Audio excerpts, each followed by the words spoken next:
The David Pakman Show at davidpakman.com.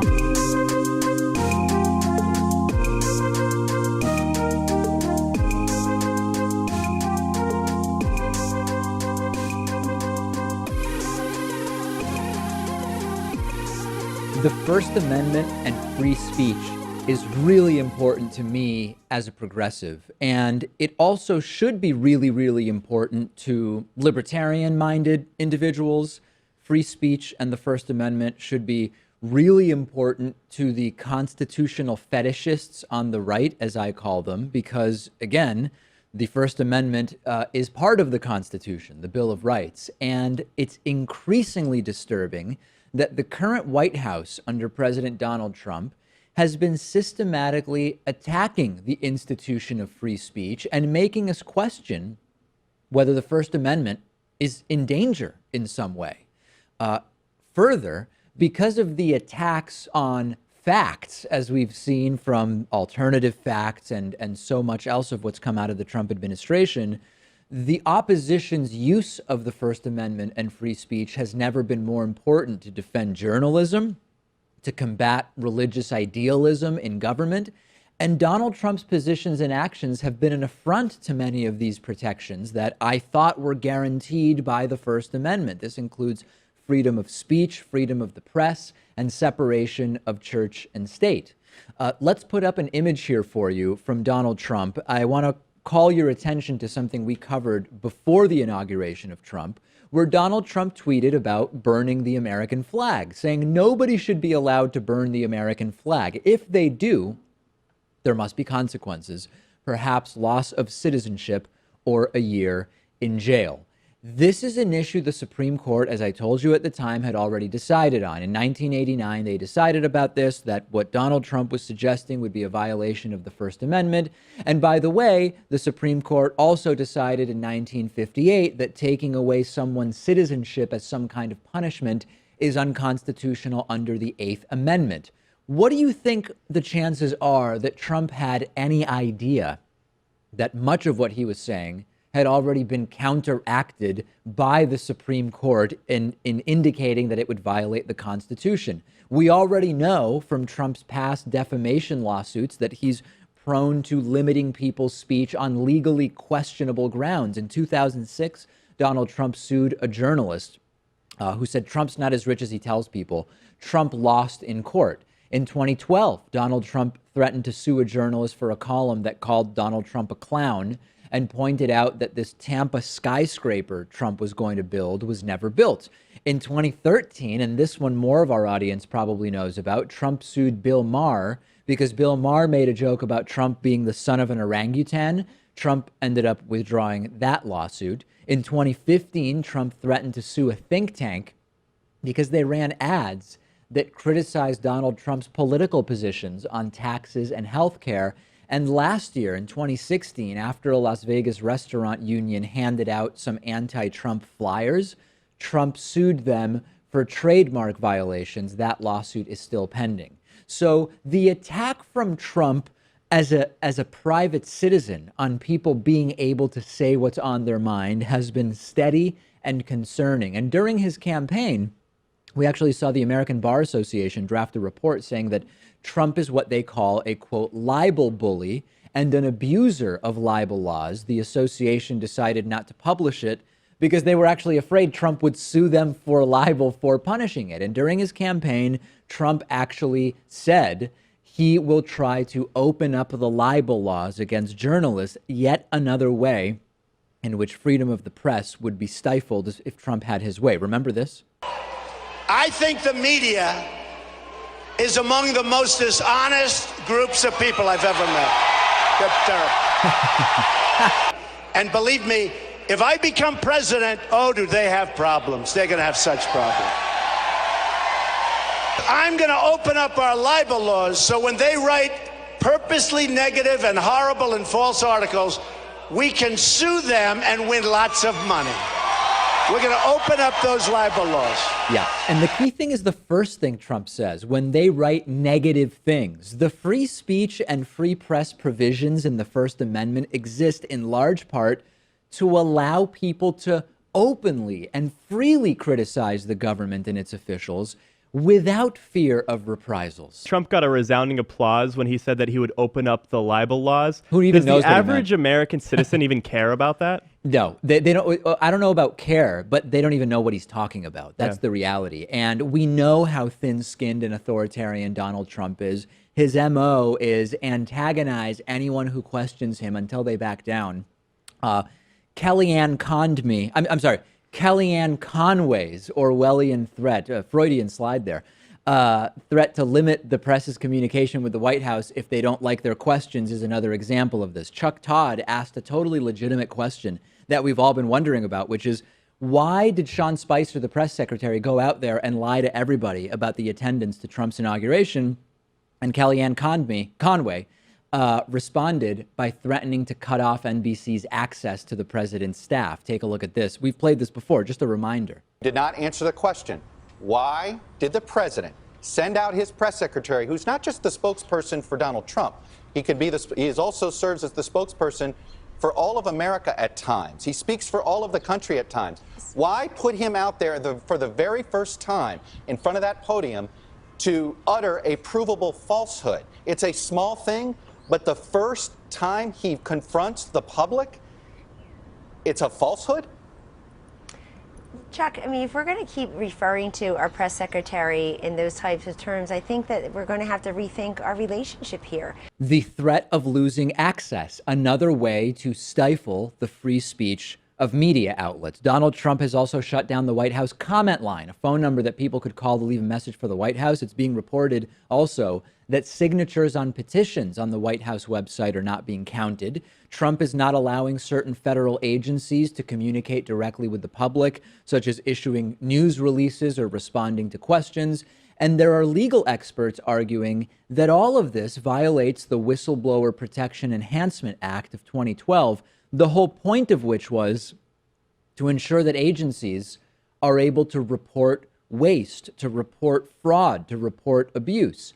The Trump administration is also going in the direction of suppressing free speech with their anti-net neutrality efforts, which directly threaten free speech and equal access to airwaves and media.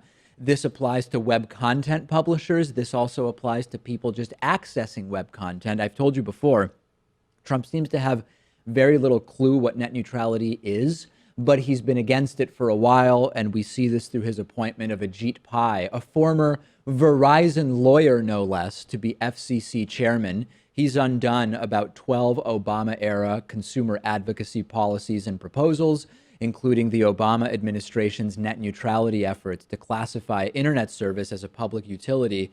That's hugely important in preventing internet service providers from discriminating against internet traffic. There's a whole host of ways, including trying to keep prison phone rates down, which Ajit Pai has pushed back against the protections that the Obama administration tried to put in place. And then lastly, separation of church and state. Of course, there's plenty of arguments that can be made that Donald Trump's Muslim ban violates the separation of church and state clauses of the First Amendment, which we've already talked a lot about. But Donald Trump has also vowed to, quote, totally destroy the Johnson Amendment, which prevents religious leaders from campaigning for political candidates. This also would violate the separation of church and state aspect of the First Amendment, because it would allow religious organizations to have political activism functions and still get those tax exemptions that they're only supposed to have because they're not doing politics. The assaults on the First Amendment, Pat, are probably half due to Trump being an authoritarian, right, fundamentally, and then another half due to just Trump's ignorance about basic civics and how government is supposed to work. And I mean, really, Trump's constitutional issues expand far outside of the First Amendment. He really doesn't have much respect for the separation of powers. Remember, even just this week, he attacked that justice who struck down his travel and refugee ban, calling him a so-called judge. Indeed. And then there's an argument to be made that he's in violation of the emoluments clause by accepting gifts from foreign dignitaries. But I think the First Amendment is probably most dear to Americans' hearts. Well, as progressives, the First Amendment is one of the fewer things that we will have during the administration with the Trump White House and a Republican House and a Republican Senate. But you're right, and the irony of it, it's sort of a sick and disgusting irony, is that the guy from the party which supposedly reveres the Constitution like a religious document is the guy who might be in violation of the Constitution in multiple places. And I call it an irony, sort of to laugh instead of cry, I guess. But we have to activate around these issues of speech because the suppression is coming fast and furious from the Trump administration. Hey, trying to silence our senator here in Massachusetts, Elizabeth Warren, has completely backfired on Senate Republicans. The Senate ended up confirming far-right Alabama Senator Jeff Sessions for Attorney General. He was sworn in earlier today by Donald Trump. Late Tuesday night, when the Senate was debating the nomination, Elizabeth Warren read a 30-year-old letter by Coretta Scott King, the widow of Martin Luther King Jr.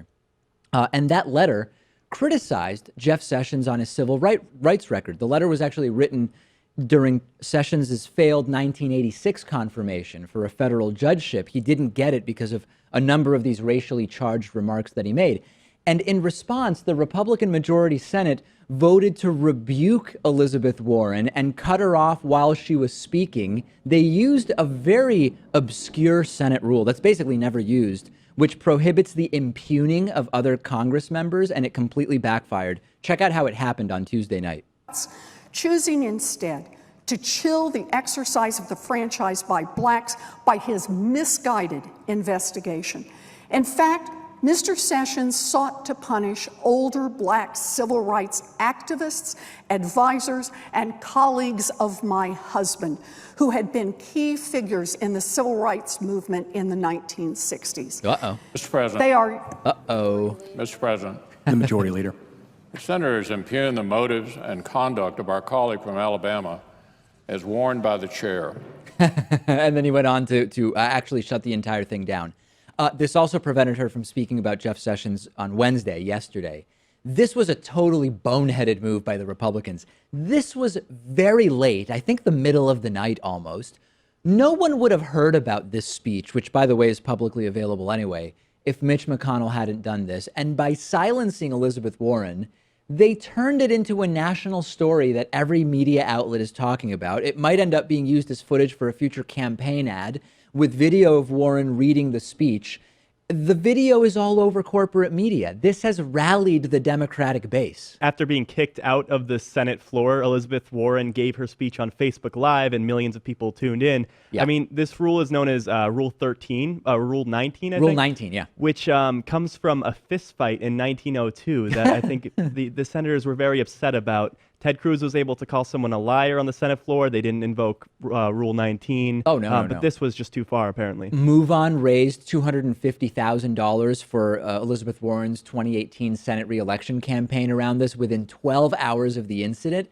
How did McConnell and the Senate Republicans not realize that this would put her on a pedestal and ultimately make her look better? Everybody coming to her defense. This is an example of what's called the Streisand effect. And this, for people who haven't heard about it, is named after Barbara Streisand, where back in 2003, she tried to suppress pictures of her huge house in Malibu, California.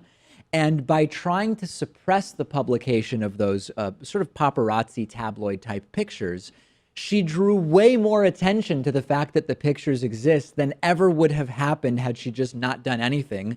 Let one of these magazines, I don't even remember what magazine it was or website, publish the pictures. This is exactly the same thing. This is the Streisand effect. It's like when Donald Trump just can't let something go and he'll prop up the news story and keep it going for an extra couple of weeks. I thought the Republican Party was the party of free speech. Oh, right. Only when it's convenient. The same way that this is the party of the free market. Only when that's convenient. And the party of freedom of expression of religion. Only when it's the right religion. Send me your thoughts. I'm on Twitter at @DPakman. The David Pakman Show at davidpakman.com.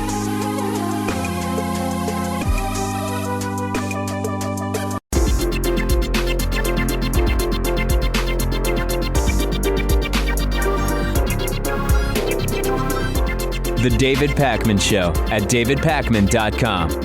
Today's new member of the day is Stephanie Sliz. Stephanie is, like many other members, voting with her dollars, really just pennies a day, and saying, hey, I'm going to support independent media. And that is our number one funding source on the show. So if you like this program, the program has always been free. It will continue to be available for free. But if you want to help with the production costs of the show, you can sign up at davidpakman.com/membership. We do have a coupon code available. If you want, you can get a discounted membership by entering the coupon code IVoted17. And of course, if you ever shop on Amazon.com, stop by davidpakman.com/Amazon before you shop. It'll redirect you to Amazon, and everything you buy will send us a little kickback. I was on our Reddit discussion forum this morning. Now we have nearly 2,500 viewers and listeners participating in political discussion on our Reddit discussion forum at davidpakman.com/Reddit. On track for another month of record participation this month. Let's look at some of the interesting and unique threads from Reddit from this morning. One is about the Der Spiegel Trump cartoon that they put on the cover, and it's a discussion of whether it was too shocking. And I was interested in what people had to say about this. We can cut back, Pat, just to show people. We're talking about this cover that's over my oh, you have it full screen. Very good. This cover where you have Donald Trump holding a machete of sorts and then holding the head of the Statue of Liberty with the tagline, America First. I did not find it offensive. I think people might be shocked or not at all shocked to hear. Also from our Reddit discussion forum, an interesting post about Donald Trump inciting terror with the immigrant travel ban, despite Trump's claims that the travel ban is to protect us. An interesting discussion happening on our Reddit discussion forum.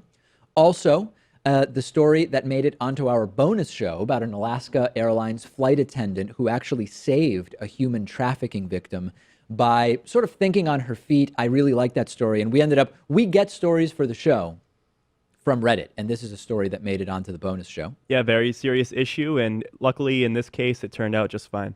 Also from our Reddit discussion forum, an interesting video people found of in-studio guest Richard Stallman appearing to eat something off of his foot during a lecture. This is compelling video. I watched this like the Zapruder film, frame by frame, and it is fascinating. It seemed like at first you were not willing to watch it. Did I convince you to You check did, it yeah. out? You said it was just so unusual that I did end up checking it out. It's a must-see. And I think we have one more, the official David Pakman limerick thread from the Reddit user known as Gigantic Meaty Balls. And it's a nice little poem. I'll read it to you. There once was a young boy called Pakman. His best friend Lewis was a slack man. He said, let's start a show. Our fan base will grow. Then Lewis left, and now the fans only get Pakman. Once there was a smug vegan called Pat. He sees some lettuce and thinks, I'll have some of that. He ate a bad lentil, then he went mental. Now he wears a tinfoil hat. And lastly, I know of a lass who goes by Rachel who voted to keep the drug war hell. She's so anti-marijuana, it made her bananas. She thinks you should be locked in a cell. Probably the best poem-like thing that's ever been written related to the show. I don't think I'm that smug, am I? No, your veganism has not come off as smug to me, anyway. I don't bring it up unless it's brought up by someone else. That's true. Yeah. Okay, so anyway, as you can see, a broad variety of serious discussions and stories and just funny stuff on our Reddit discussion forum. Check it out, davidpakman.com/REDDIT. Subscribe. Get us over the 2,500 subscriber mark on Reddit. It's totally free, by the way, for anybody who thinks it's anything you have to pay for. Totally free. All right, Pat, it is time for caffeine. A David Pakman Show coffee is now available. We have 2 roasts. This is just fantastic. The labels were, which you see here if you're watching, the labels were created by David Pakman Show viewer Madeline Quirk. We have a local coffee roaster called Blue Fire Coffee Roasters. I actually showed up there and we roasted the coffee together so we could pick exactly what it is that we're going to be offering. And now at davidpakman.com/gear, or you can go to davidpakman.com and click on shop at the top of the page. You can order either or both coffees. We have a drip coffee blend, good for percolators, Chemex, French press, etc., called freedom of the press. That's one option. And we have, this is my preference because I'm more of an espresso guy, although Pat told me a crazy story the other day about how he doesn't really drink espresso-based coffee, but we'll deal with that a little bit later, called Progressive Wake Up Call, and that is our espresso blend. Both are now available at davidpakman.com/gear. And we have, I have an order of each coming in today because I'm going to be doing some coffee-related videos, actually making the coffee, and orders have already started coming in as of last night. It's finally happening. I was going to say, I mean, we should have a segment on the show where we just test these different blends of coffee. Absolutely. Yeah. Oh, there's no doubt about it. You can also get these in whole bean or whatever grind coarseness you want for the application you'll be using. You can select it when you order. And it's very exciting. Now, do you want to address the Espresso Pat controversy? Now, let me speculate. I don't remember what you're talking about. You said you don't really drink espresso-based drinks, that you just drink drip coffee. Yeah, but I don't know if there's much of a story there. That's huge. Okay. That's a huge story. And I believe it relates to veganism because other than an Americano or just a straight espresso with no dollop of foam on it, most espresso-based drinks are not vegan. Got you. I didn't even think of that angle, but I always just preferred black coffee anyway. I think any kind of cream, any kind of sugar, it ruins the taste for me. Wow. Well, I predict memes based on Pat's coffee views. Okay, so anyway, we'll deal with what's going on with Pat and coffee a little bit later. I don't have that much time for it today, but davidpakman.com/gear is the place. Get freedom of the press. You can get the Progressive Wake Up Call. It's all happening. And I am actually going to be visiting Blue Fire Coffee Roasters soon, and we'll do a video of me maybe putting on the full suit that is necessary to you could basically roast coffee in normal clothes, but just make it funnier, I might wear something like a beekeeper's outfit when roasting the coffee because I think visually it'll be funnier. You're going to have to get a shot of that for Instagram. Yeah. Sean Spicer is at least the second Trump staffer to completely invent and concoct an imaginary terrorist attack completely out of thin air. You'll remember Trump advisor Kellyanne Condomi, as I now refer to her. She was interviewed on MSNBC by Chris Matthews, and she cited the non-existent Bowling Green massacre as an example of a terrorist attack committed by refugees, which of course justified the need for Trump's Muslim-majority country immigration ban. Here is a reminder of Kellyanne Condomi citing this non-existent terrorist attack. I bet it's brand new information to people that President Obama had a 6-month ban on the Iraqi refugee program after 2 Iraqis came here to this country, were radicalized, and they were the masterminds behind the Bowling Green massacre. Most people don't know that because it didn't get covered. Yeah, unfortunately, as the word imaginary suggests, there was no such massacre. There was no Bowling Green massacre. But it is not just Kellyanne Condomi. It is also Sean Spicer, Trump's press secretary, doing the exact same thing. He has repeatedly now pointed to Atlanta as a city that was attacked by some kind of foreign terrorists in order to justify the Muslim majority country immigration ban. Now, let me be super clear. There has never been a refugee, immigrant, or whatever Islamist terror attack in Atlanta, nor one perpetrated by any refugees from individuals on Donald Trump's list. Here is Sean Spicer in an appearance on ABC's This Week talking about, again, Atlanta. I know that in some cases there's going to be a bit of an inconvenience, but the inconvenience is there any humiliation? No, there's 109 people that were slowed down, over 325,000 foreign visitors that came in. But what do we say to the family that loses somebody of a terrorist, to whether it's Atlanta or San Bernardino or the Boston bomber? Those people, each of whom had gone out to a country and then come back. Wait, what? Atlanta? And then again on MSNBC's Morning Joe, Sean Spicer talking about Atlanta, saying, quote, too many of these cases that have happened, whether you're talking about San Bernardino, Atlanta, they've happened, Boston. And then again at the White House press briefing later the same day that he was on Morning Joe, Spicer pointed to Atlanta as a need for, quote, extreme vetting, saying, quote, I don't think you have to look any further than the families of the Boston Marathon in Atlanta, in San Bernardino, to ask if we can go further. There's obviously steps that we can and should be taking, And I think the president is going to continue to do what he can to make sure that this country is as safe as possible. There has not been a jihadist terror attack in Atlanta, period. It's fake. Now here, Pat, is what's more fascinating when you want to talk about undercovered and overcovered incidents of terror. There was an incident in Atlanta in 1996. A pipe bomb exploded at the Centennial Olympic Park during the Atlanta Olympic Games.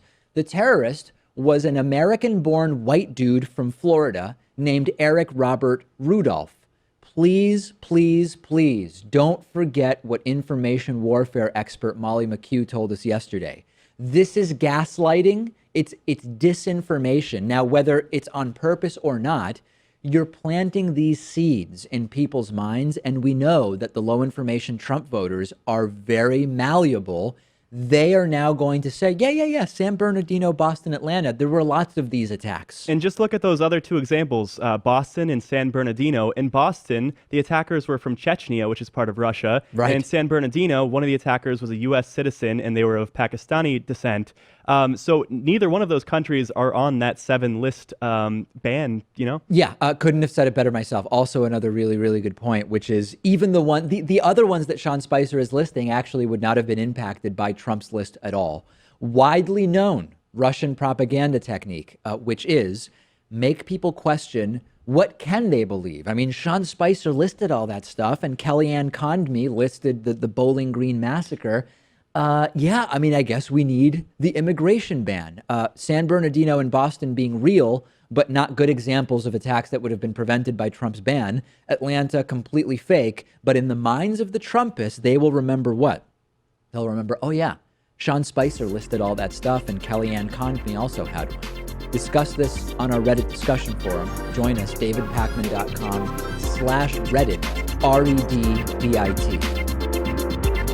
The David Pakman Show at davidpakman.com.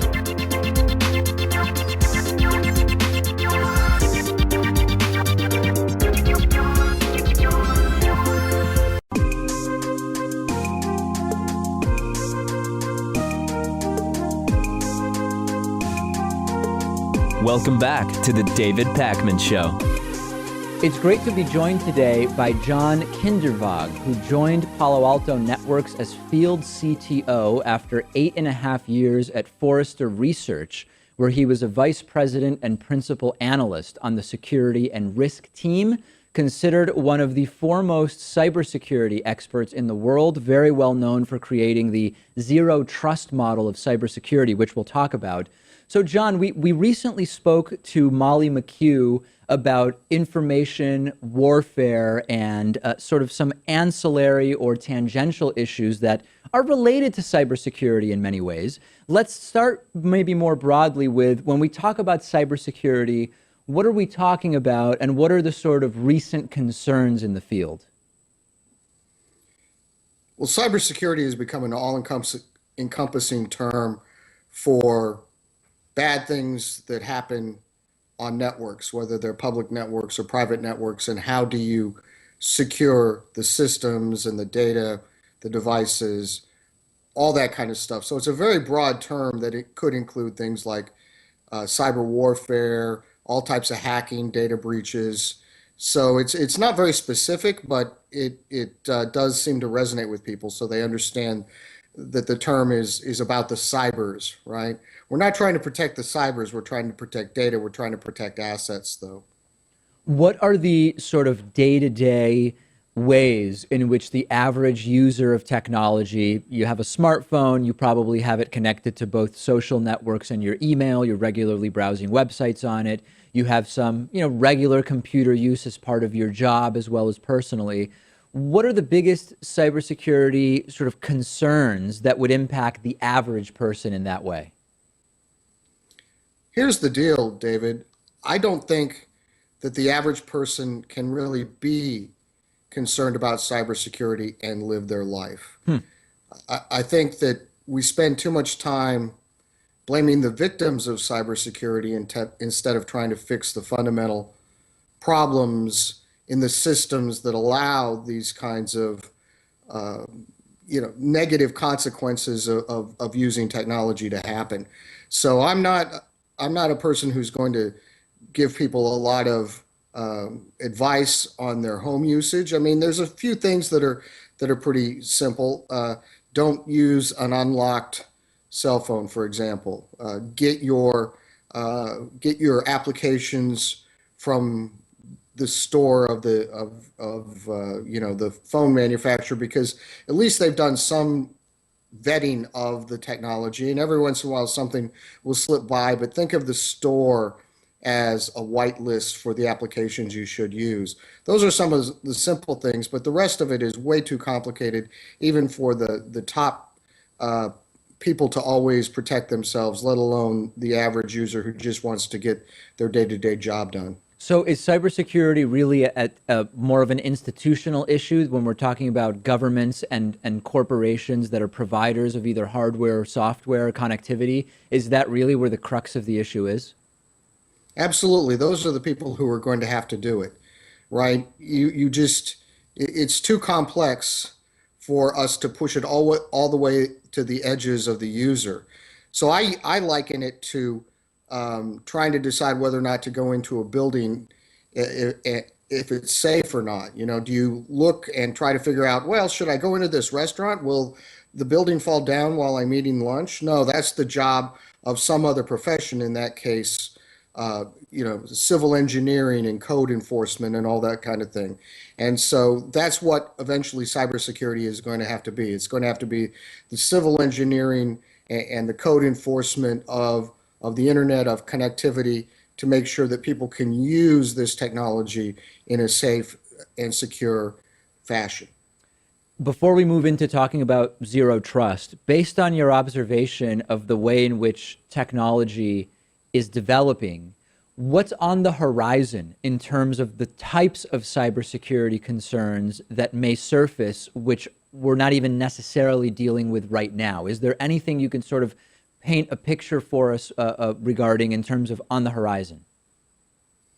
Well, the horizon is limitless from the bad guys and girls perspective. I mean, where we're going to see it, a lot of it is in the so-called Internet of Things, your smart thermostat. We've seen it with the IP cameras that have been used in the Mirai botnet.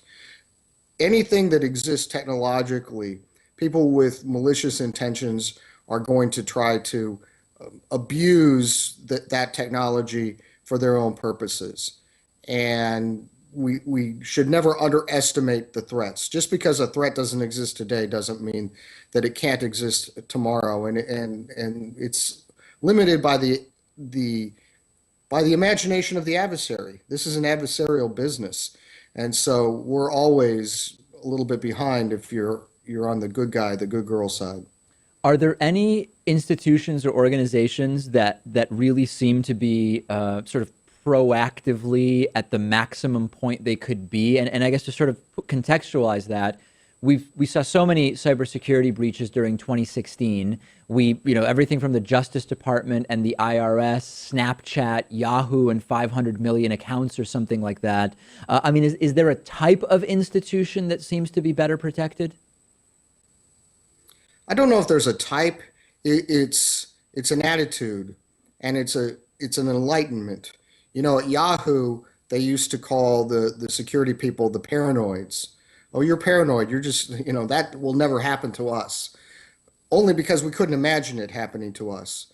But it did happen to them, and it cost Yahoo almost the entire value of its company. So you just have to realize that this is a different landscape, a different world. The digital world isn't at all like the analog world, and all of the analogies that we try to do to make it understandable to us just don't work. You're living in the same bad neighborhood as every single attacker on the world. There's no suburbs on the internet. You can't hide. And so you're going to have to protect yourself. Let's talk a little bit about the zero trust model that you developed. What is that for people who aren't familiar with it? Let's start there. The zero trust model is a new model of cybersecurity that says that the old model, where users and networks and devices inside of a perimeter inside of a company or an organization are trusted, and everything outside of that organization is untrusted, and therefore we only have to protect from attacks coming from the outside. And the mantra was originally trust but verify, which everybody says, well, Ronald Reagan said that, and he actually didn't. He was making a joke where he uses a Russian proverb, speaking in Russian, and says, oh, that of course is translated as trust but verify, and everybody laughs when he gives this speech because they know the essence of the Russian proverb is not trust but verify, but never trust at all. And so when I started looking at what was the fundamental problem is that we embedded trust into a system that not only doesn't need trust to function, but functions poorly because we add trust to it. Interesting. And from a practical perspective, what are some of the sort of bullet points of how this functions? Well, the first thing is we need to understand that no people are ever on networks. So people say, you're saying that people aren't trustworthy. And I'm not saying that. That's a discussion that you should go back and have with Julius Caesar. I'm saying that people aren't packets. No person has ever been on a network. You and I, David, we're not on the network right now. There are packets traversing networks that are asserted to come from identities that may or may not belong to us, but we're not on the network. So we're not doing anything to impugn people's trustworthiness. We're just saying we're going to treat each and every packet exactly the same. And when we do that, that just opens up a lot of doors and a lot of revelations. And so we can inspect all the traffic, we can log all the traffic, we can put much more granular controls on it. And most importantly, we start at the thing we're trying to protect. I use the analogy of the U.S. Secret Service. The Secret Service knows three things that we don't know in cybersecurity. They know who the president is, they know where the president is, and they know who's supposed to have access to the president. If I asked almost any corporation about the data or assets that they need to protect, they can't tell me those three things. They don't know what to protect, they don't know where the things that they're supposed to protect are, and they don't know who's supposed to have access to the things that they're supposed to protect. Therefore, they just push all the controls to some edge and hope that maybe they catch something bad happening before it's too late. Last thing I want to touch on, there are some who say that businesses sort of have a free market natural incentive to regulate themselves in a way that will make them not problematic or dangerous to employees, customers, the environment, et cetera. And in my view is that that's been pretty widely debunked. When it comes to corporations and cybersecurity, does such a natural interest exist to protect all data, customers, employees, et cetera? Or does that not exist and it would need to sort of be mandated by some kind of regulatory apparatus? It should exist because all regulations and compliance, in my view, is a failure of corporate governance. We didn't get ahead of the problem. And so there will always be more and more governance added to it until people realize that cybersecurity is a pay me now or pay me a lot more later kind of business. And if you understand that, then maybe those incentives can be in place. Secondly, though, and I think the big thing that's changing is that CEOs and leaders of organizations are getting fired because of data breaches. We saw that with Target. That was the first one that really put a shockwave through the entire industry because suddenly it wasn't just, oh, I'm going to fire the security guy who didn't do a good job, even though I didn't give him a budget to do a good job. It was, oh, the board has to protect themselves, so they're going to get rid of the leader. And whether that's the CEO of Target or whether that's Catherine Archuleta of the OPM, Office of Personnel Management, or the head of Sony. I mean, there's just so many times that people have gotten fired. The leaders of companies or organizations have gotten fired. And so that does change the incentive structure pretty strongly. But there still will always be regulations because we're always going to be cheap. That's just human nature. Indeed it is. We've been speaking with John Kindervag, Palo Alto Networks Field CTO. Thanks so much for talking to us about this. Thank you very much, David. The David Pakman Show at davidpakman.com.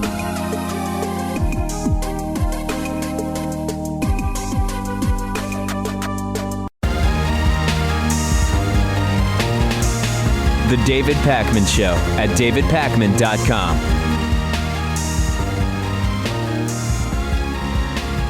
You might have noticed that Donald Trump and the Republicans have sort of dialed back their haste to repeal Obamacare, the Affordable Care Act. And more importantly, Donald Trump actually said this week that the replacement for Obamacare, which he is describing as, quote, something terrific, could take up to a year, leaving maybe 20 or 30 million people uninsured in the meantime. Interestingly, but not surprisingly, it turns out that the same Republicans who want to repeal Obamacare because it's so terrible actually like what Obamacare does and don't even realize that repealing Obamacare would put an end to those provisions that they like. We have a Morning Consult poll which shows that, for example, 53% of Republicans, most Republicans, don't realize that if you repeal Obamacare, you disable those insurance subsidies as well as the Medicaid expansion, which have made healthcare free or cheaper for millions and millions of people. Republicans and Trump supporters, right? The critics of Obamacare don't seem to know what it is or what it does. Let's put up the data from a Kaiser Family Foundation health tracking poll. Look at some of the data here. For example, 83% of Trump voters like the provision of Obamacare, which allows young adults to stay on their parents' insurance plans until they're age 26. 83%. 75% of Trump voters are in favor of eliminating out-of-pocket costs for preventative services, something that Obamacare does. 72% of Trump voters like the health insurance exchanges where small businesses and people can shop for insurance and compare prices and benefits. 71% of Trump voters like the Obamacare provision, which closes the Medicare prescription drug coverage gap that exists. If you read down this long list, you will notice that the only items that have under 50% support from Trump voters are the mandate requiring employers with 50 or more employees to offer health insurance or pay a fine, and the mandate that requires all Americans to have health insurance or pay a fine. Republicans want all the stuff that Obamacare does, but they don't want the aspects that make it all affordable. It's hilarious that the right criticizes the left because the left wants, quote, free stuff. It's actually the right that wants the free stuff. The right wants all of the provisions of Obamacare, everything that it affords people, but they don't want the mechanism that actually pays for it. They want the benefits, Pat, but they don't want to have to pay for it, which is how it becomes affordable. And I really wonder what percentage of Trump supporters benefited from the Medicaid expansion or just from any of the provisions of Obamacare. I mean, it has to be in the millions, right? Absolutely. And Topher Spiro from the Center for American Progress actually tweeted out something about this, which I think makes a lot of sense when you look at it, saying, quote, "We should replace Obamacare with the Affordable Care Act and be done." Of course, joking, but pointing out that many people don't even seem to realize that Obamacare is the Affordable Care Act. And it turns out that while they condemn Obamacare without knowing much about it, it's disproportionately Trump voters who would be hurt if Obamacare were repealed. We have another Kaiser Family Foundation analysis which finds that most Americans who used that Obamacare marketplace last year live in Republican congressional districts. Policy analysts have concluded that older and more rural Americans would be most affected by a repeal of Obamacare. Older and more rural Americans were disproportionately likely to be Trump voters. Low-income households in the 32 states that expanded Medicaid under Obamacare would be significantly affected. Again, another group that disproportionately voted for Trump. This is why we can't even pay attention to what these clowns want, Pat, because they have no idea what the facts are. Yeah, and if Republicans repeal the Affordable Care Act with nothing in its place, I mean, 20 to 30 million people are going to be kicked off their health care coverage. Yeah. And it's really just not going to be good for them politically. Of course. But the concern is they'll still find a way to blame Democrats, even though it's a Republican White House, a Republican House, a Republican Senate, by and large Republican governors. They will still find a way to blame a Democrat for Trump taking away their Obamacare. President Donald Trump's daily intelligence briefing was scheduled for 10:30 a.m. Eastern time yesterday, Wednesday, February 8th. 21 minutes after the scheduled start of that daily intelligence briefing at 10:51 a.m. Eastern time, Donald Trump moved on to apparently more important parts of his day, going from the latest information to keep us safe to tweeting about his daughter Ivanka's business affairs with Nordstrom's. Take a look at this tweet that Donald Trump sent. Again, this says 7:51 a.m. Pacific time, 10:51 a.m. Eastern time, 21 minutes into his briefing. My daughter Ivanka has been treated so unfairly by Nordstrom. She is a great person, always pushing me to do the right thing. Terrible. Trump is referring to the decision that Nordstrom's made to remove Ivanka Trump's clothing line, which Nordstrom says was not because of a political situation, but just because it wasn't performing well. It wasn't making enough sales for them to want to keep it. This is the president using his position of influence to influence the business decisions of a particular department store as related to his daughter's personal financial interests. This is also, Pat, evidence that Trump is acutely aware of what's going on with his kids' businesses, something we were told by Trump and his attorney he wasn't going to be involved in or made aware of at all. Clearly, he's very much aware of what's going on. It seems like he's going to make a habit out of going after specific businesses. I mean, Nordstrom's stock kind of dropped a little bit when he sent this tweet out, but then it had a 4% gain during the duration of the day. Is there any more blatant involvement that Donald Trump could have in his kids' businesses than tweeting specifics about store decisions to carry or not carry his daughter's clothing line? Trump is sending the message, as Pat is alluding to here, that if you refuse to do business with Trump's family, you're going to be publicly attacked. That's the definition of abusing your position for financial benefit. Comedian and press secretary Sean Spicer commented on this, saying that Nordstrom dropping Ivanka Trump's clothing line is a, quote, direct attack on the president. That's another admission of how the Trump family is still fully invested in their business and how Donald Trump is directly involved in that. And some people emailed me, Pat, to say, David, isn't this illegal? Legal. That doesn't matter anymore. I don't even know the answer because it just doesn't matter whether it's legal. But just to be thorough, I did look into it, and it is probably illegal. There was a message that was tweeted by the message about the Nordstrom Ivanka thing was tweeted from Trump's personal account and then retweeted by the official POTUS Twitter account, which is the White House communications team presidential Twitter account. And Norm Eisen, who was the chief ethics lawyer for the Obama White House and is now working with Crew, he suggested that this might give Nordstrom standing to sue Donald Trump under unfair competition laws, specifically California state law. You know, as I've said before, Trump can violate the Constitution unless someone actually acts on it. It doesn't really make a difference. So while this was probably illegal, I don't expect to see any repercussions. Well, I don't think so either because Nordstrom actually benefited off of this. As I said, I mean, a 4% stock increase.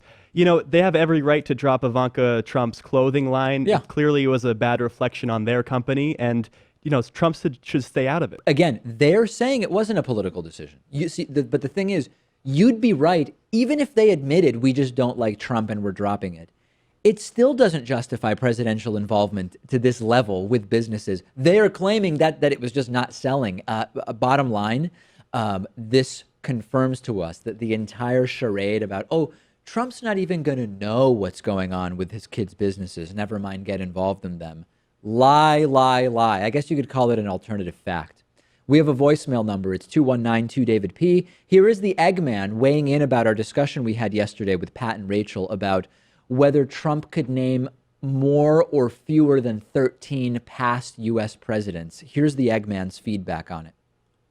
Dave, there is no way Trump can name 13 presidents. No way. I'm taking the under. Okay? What do you want to bet? Well, I'm not really a betting man, But I do think Trump could name 13 presidents. I don't know that he could name more than that, but I think he could name 13. The truth is, we'll never really know because we can't really ask him this question without knowing if he studied or not. Maybe if Jim Acosta's already been designated as fake news by Donald Trump, Jim Acosta might as well ask this question at the next press conference. I can name all of them. You can name every single president? In order, yeah. Really?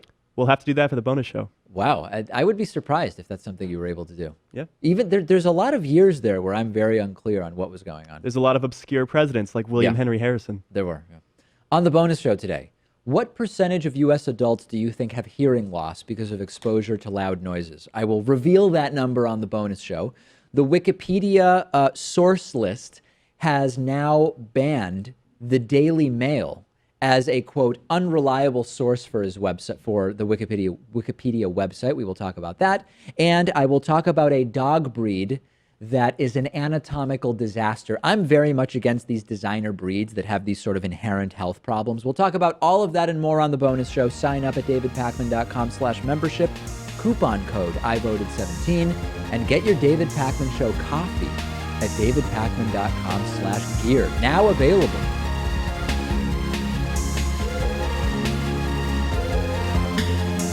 The David Pakman Show at davidpakman.com.